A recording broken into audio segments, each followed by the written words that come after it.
Selon les chiffres du CPC, le Maroc figure parmi les premiers investisseurs en Côte d'Ivoire. Dans cette entreprise spécialisée en équipements de protection individuelle, le chiffre d'affaires s'élève à 2 milliards de francs CFA, soit 40% de la part de marché dans son secteur d'activité. Quand j'ai commencé la confection des chemises et des tenues de travail, bien sûr, j'ai senti qu'il y a un besoin énorme en matière d'équipement de protection individuelle des gens dans leur lieu de travail. À cette époque, il n'y avait presque personne. On était 2 ou 3 personnes. Cette autre entreprise spécialisée dans le secteur de l'aluminium se positionne comme l'un des gros fournisseurs du marché ivoirien.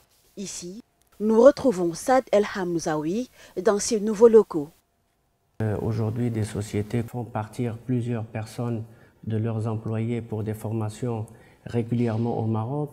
Cela s'inscrit dans la transmission de la technologie, du savoir-faire marocain, parce qu'aujourd'hui, l'expertise marocaine n'est plus à démontrer aujourd'hui en Côte d'Ivoire.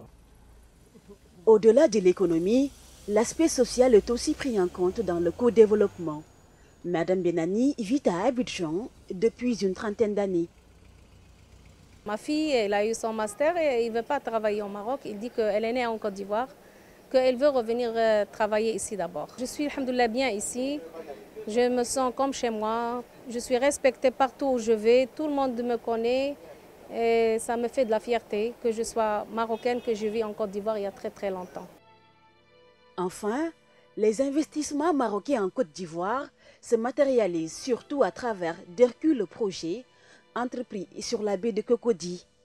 En 2015, une enveloppe globale de 280 milliards de francs CFA a été mise à contribution pour la réussite de ce projet.